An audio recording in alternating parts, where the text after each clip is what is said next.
Voici le dernier moment de Mike Brandt. Une matinée ordinaire, une lumière printanière, une rue calme de Boulogne-Billancourt. Et puis le silence, fracassant.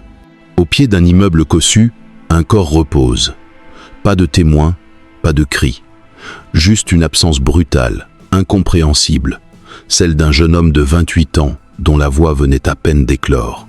L'idole de toute une génération s'est envolée sans bruit, comme si sa présence sur Terre n'avait été qu'une parenthèse trop fragile. Ce jour-là, les rideaux de scène ne se ferment pas, ils s'écroulent. Et dans ce geste inexpliqué, un vide immense s'installe, irrémédiable. Il avait tout pour lui. Un regard tendre, un sourire désarmant, une voix qui fendait les cœurs et envoûtait les ondes. À peine quelques années sur les scènes françaises, et déjà des millions d'albums vendus, des salles combles, des foules en délire. Mike Brandt, le garçon venu d'ailleurs, parlait d'amour comme personne. Il incarnait cette mélancolie lumineuse qui touche sans prévenir. Et pourtant, derrière les projecteurs, le malaise grandissait. La célébrité ne le portait pas, elle l'engloutissait. La solitude, elle, ne le quittait jamais vraiment.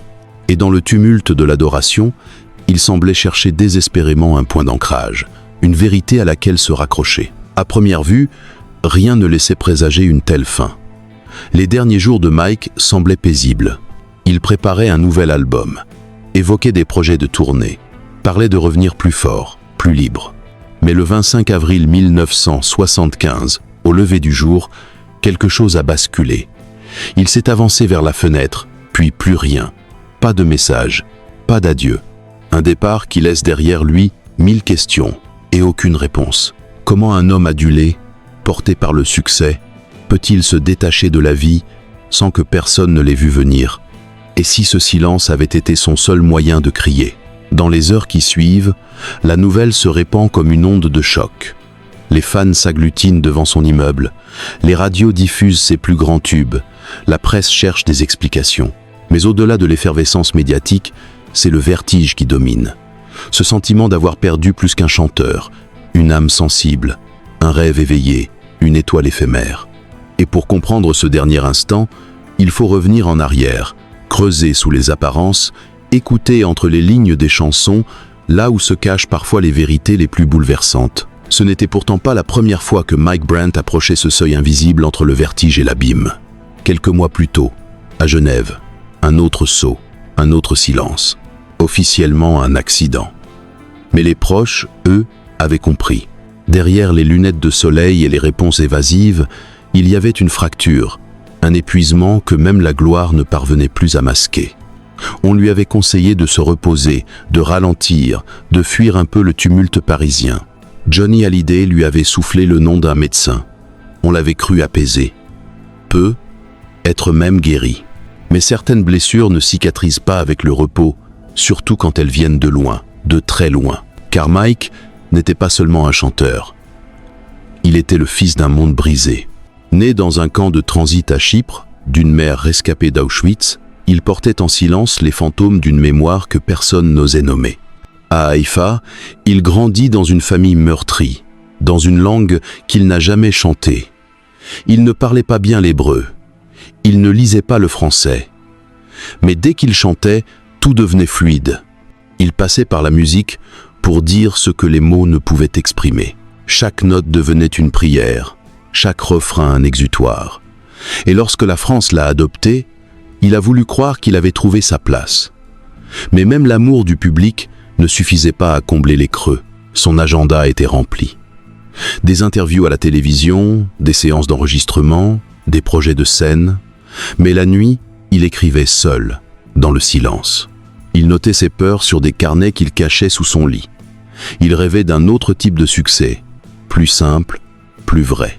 Il disait vouloir partir en tournée dans des salles plus petites, revenir à l'essentiel, loin des strass, loin des attentes, loin de cette image de crooner parfait qu'on avait plaquée sur lui. Il voulait redevenir Mike, pas Brandt. Mais on ne se détache pas si facilement de ce que le monde projette sur vous. Et le matin du 25 avril, il a peu être compris qu'on ne le laisserait jamais partir autrement. Dans cette vidéo, nous allons suivre la trajectoire d'un homme que la France croyait connaître. Nous plongerons dans ses débuts chaotiques, dans son ascension fulgurante, dans ses fragilités trop longtemps niées. Nous redonnerons la parole à celui qui, derrière les paillettes, souffrait en silence.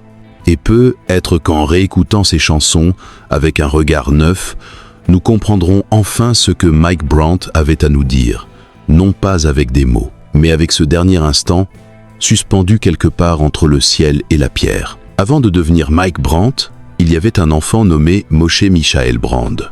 Né le 1er février 1947 à Nicosie, à Chypre, dans un camp de transit juif sous administration britannique, il n'a pas vu le jour dans un foyer, mais dans une zone d'attente entre deux mondes. Ses parents, réfugiés d'Europe de l'Est, portaient chacun les stigmates de la guerre. Sa mère, Bronia, avait survécu à Auschwitz. Son père, Fischel, ancien boxeur dans l'armée soviétique, en était sorti le cœur blessé et l'âme abîmée. Quand il s'installe à Haïfa, en Israël, ils n'emmènent avec eux ni fortune, ni espoir de répit, juste la volonté de recommencer. Mais comment recommencer quand tout ce qu'on a connu, c'est la perte? Dans cet environnement lourd de silence, le petit Mike grandit sans vraiment comprendre le poids de ce qu'on ne lui dit pas. Dès l'enfance, il se distingue par sa voix. Une voix rare, puissante, capable de traverser les murs, comme pour les faire tomber. Il chante à l'école, il chante à la maison. Mais son père ne le regarde jamais vraiment. À la maison, on parle yiddish, parfois polonais. L'hébreu reste une langue étrangère, apprise dans la douleur. Mike, lui, préfère chanter en anglais ou en français, des langues qui ne portent pas l'ombre des camps. À 16 ans, il commence à se produire dans des clubs, dans des hôtels pour touristes. Il n'a jamais pris de cours de chant. Il n'a jamais appris à lire la musique. Il chante avec l'instinct de ceux qui n'ont que ça pour survivre. Et rapidement, la scène devient sa seule échappatoire, son moyen de fuir un quotidien marqué par les tensions familiales et l'absence d'avenir clair. Mais c'est en 1969 que le destin bascule. Il est invité à se produire en France, à l'Olympia, en première partie de Sylvie Vartan. Il a à peine 22 ans. Il ne parle pas un mot de français, mais quand il monte sur scène et entonne Give a Little Sign, le public est conquis. Dans la salle, un homme le remarque, Jean Renard, producteur de Johnny Hallyday. Il voit en Mike un diamant brut, une voix taillée pour faire chavirer les cœurs francophones. Quelques mois plus tard, Mike Brandt enregistre Laisse-moi t'aimer, une chanson écrite spécialement pour lui. Le succès est instantané, vertigineux. À Paris, Tel Aviv, Bruxelles, Montréal, on ne parle plus que de lui. Et sans qu'il ne s'y attende, Moshe devient Mike, et Mike devient une idole. À partir de là, tout va très vite. Il enchaîne les tubes. C'est ma prière. Qui saura, dis-lui, rien qu'une larme. Sa voix traverse les radios, envahit les salons, devient une bande-son incontournable des années 70. Les adolescentes tapissent leurs chambres de ses posters. Les maisons de disques se battent pour l'avoir. Il vend plus de 15 millions de disques en quelques années. Pourtant, derrière l'image du séducteur romantique, quelque chose ne colle pas. Il est mal à l'aise dans les interviews. Il évite les questions personnelles. Il vit dans les hôtels, change souvent de numéro de téléphone. À peine arrivé, il donne déjà l'impression de vouloir fuir. Et plus le succès le porte, plus le vide grandit. Car Mike n'a jamais réellement eu le temps de se construire. Son enfance a été volée par les cris silencieux d'une génération détruite. Sa jeunesse, absorbée par les scènes et les trains de tournée. En France, il est perçu comme l'étranger fascinant, le chanteur venu d'Israël qui parle d'amour avec un accent doux. Mais lui, de son côté, n'a jamais su où se poser. Israël ne lui ressemblait plus. La France ne lui appartenait pas. Et au fond, il chantait l'amour sans l'avoir jamais vraiment connu. Ses relations étaient brèves, parfois ambiguës. Il disait ne pas avoir le droit d'être malheureux, car tout le monde le croyait heureux. C'est peu, être là, dans ce paradoxe cruel, que se logeait le drame à venir. Mike Brandt appartenait à cette génération de stars façonnées pour briller vite, intensément, quitte à s'éteindre trop tôt. Il ne maîtrisait ni son image, ni son agenda. Il ne dormait presque plus. Il passait d'une émission à l'autre, d'un avion à l'autre, Et chaque fois qu'il chantait, il donnait tout. Trop, peu, être. À la différence des autres, Mike ne trichait pas. Quand il chantait « Laisse-moi t'aimer », il le pensait. Quand il disait « C'est ma prière », c'était vraiment une prière. Et quand il s'est arrêté, ce n'est pas parce qu'il n'avait plus de voix. C'est parce que plus rien, autour de lui, ne faisait écho. Le point de rupture ne se voit jamais venir tout de suite. Chez Mike Brandt, il s'est manifesté par des signes que personne n'a pris au sérieux. Une fatigue persistante, une irritabilité nouvelle, une difficulté à dormir qui devenait insupportable. À partir de 1973, quelque chose commence à se fissurer. Les concerts s'enchaînent, mais le regard de Mike se voile. On dit qu'il pleure souvent, sans raison. Qu'il disparaît parfois pendant des heures entre deux rendez-vous. Ses proches notent un changement. Lui qui était si généreux devient de plus en plus distant. Il évite les réunions de famille. Il se réfugie dans les chambres d'hôtel. Les journalistes évoquent un caractère capricieux. Mais la vérité est ailleurs. Mike est en train de s'effondrer. La première alerte sérieuse survient à Genève en novembre 1974. Il séjourne dans un hôtel paisible, censé lui offrir un moment de répit. Mais dans la nuit, il chute du 5e étage. Officiellement, il s'agit d'un accident. Mike aurait perdu l'équilibre en ouvrant une fenêtre. Pourtant, les médecins notent des traces inquiétantes. Et surtout, aucun témoin n'a vu la scène. Hospitalisé d'urgence, il s'en sort miraculeusement avec des fractures multiples. À son réveil, il reste silencieux. Il ne veut pas parler. Il sourit, rassure ses fans, mais son regard, lui, ne trompe personne. Ce n'était pas un accident, c'était un appel au secours, un cri muet, lancé à un monde qui refuse d'écouter. Après cet épisode, ses proches s'activent. Johnny Hallyday, qui connaît bien les pièges de la célébrité, l'oriente vers un thérapeute à Genève. Mike accepte. Il suit une thérapie pendant plusieurs semaines. Il parle, pour la première fois. Il évoque le poids de ses origines, la pression constante du public, le manque d'amour sincère dans son entourage. Il avoue se sentir faux, comme un acteur qui joue le rôle du chanteur heureux. Ses chansons, dit-il, ne le représentent plus. Il veut écrire autre chose. Il veut ralentir. Être même arrêter la scène. Mais ses producteurs refusent. Les contrats sont signés. L'agenda est rempli jusqu'à la fin de l'année suivante. Alors il reprend, contre son gré, en serrant les dents, en dissimulant le vertige qui le ronge. Dans l'intimité, Mike tente de retrouver une forme de stabilité. Il loue un appartement à Boulogne-Billancourt, espérant fuir un peu l'agitation parisienne. Il s'entoure d'un petit cercle d'amis, lit beaucoup, compose la nuit. Il rêve d'un album plus personnel, sans artifice. Mais le marché du disque ne veut pas de cette sincérité. Il faut des tubes. Il faut des refrains qui collent à la peau. Alors Mike joue le jeu. Mais il s'épuise. Il devient hypersensible. Le moindre mot, la moindre critique, le blesse profondément.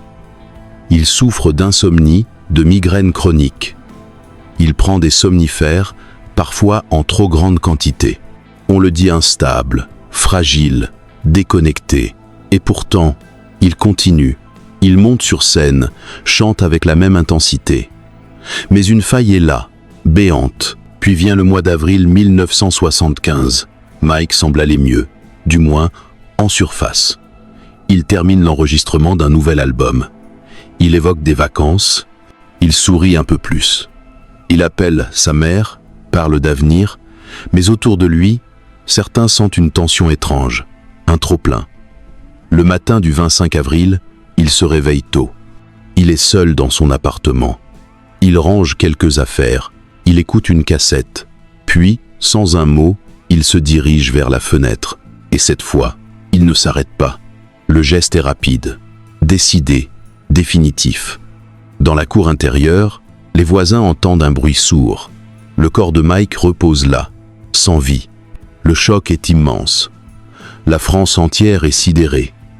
Personne n'avait vu venir ce second saut. Et pourtant, tout l'annonçait. Il faut du temps pour que les silences se mettent à parler. Après la disparition de Mike Brandt, un vide glacial s'est installé dans les studios, les maisons de disques, les salons où ses chansons résonnaient encore quelques jours plus tôt. Mais très vite, des fragments de vérité ont commencé à remonter. Des paroles éparses, des souvenirs, des lettres jamais envoyées. Dans l'appartement de Boulogne-Billancourt, ses proches retrouvent plusieurs carnets, griffonnés de son écriture hâtive. Pas de lettres d'adieu, mais des phrases troublantes, répétitives, comme autant de fissures mentales. « Je ne suis pas celui que vous aimez. J'ai oublié qui je suis. Je suis fatigué d'avoir toujours mal sans le dire. » On comprend alors que Mike portait une douleur sourde, étouffée sous les strass et les micros. Sa mère, Bronia, accourt depuis Israël. À peine arrivée, elle entre dans l'appartement de son fils comme dans un sanctuaire. Elle ne parle pas, serre simplement contre elle une chemise froissée trouvée sur le lit. Ce n'est pas seulement son fils qu'elle vient de perdre. C'est aussi une mémoire familiale, un prolongement d'elle-même. Elle confiera plus tard que Mike, malgré tout son succès, l'appelait encore maman avec la même voix qu'à 8 ans. Elle savait, dit-elle, qu'il allait mal, mais elle n'imaginait pas à quel point. L'enterrement a lieu quelques jours plus tard à Haïfa, dans une atmosphère d'une tristesse infinie. Des milliers de fans, en larmes, forment une procession silencieuse. Et dans le ciel d'Israël, c'est comme si quelque chose s'éteignait pour de bon. Pendant ce temps, en France, les médias se déchaînent. Certains journaux titrent avec une froideur choquante. Un chanteur de plus s'est envolé. D'autres évoquent une star trop fragile pour survivre à son succès.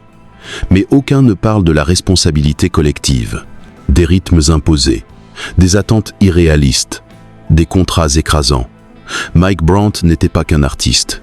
Il était aussi un produit, façonné, marketé, pressé jusqu'à l'épuisement. Et quand les signaux d'alarme sont apparus, le système n'a pas ralenti.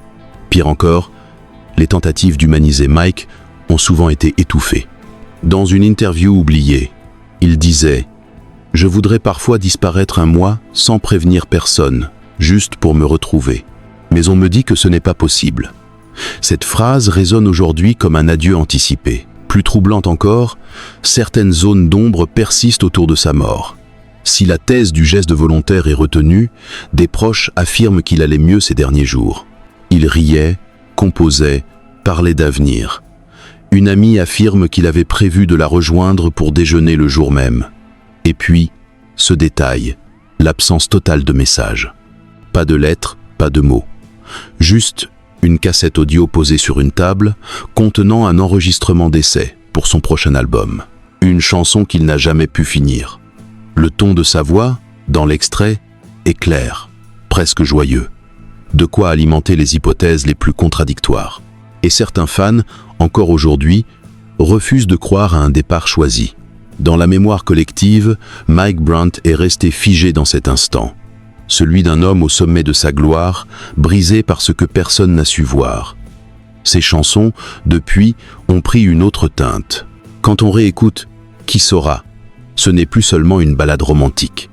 C'est une supplique, un appel. Qui saura me faire oublier tous ces mots qu'on n'a pas su me dire. On entend différemment chaque inflexion de sa voix. Et dans ce frisson, c'est peu être Mike lui-même qu'on entend crier, au-delà des notes, au-delà des applaudissements. Un cri que la célébrité a étouffé, un cri que la mort a figé, mais un cri qui, aujourd'hui encore, continue de résonner.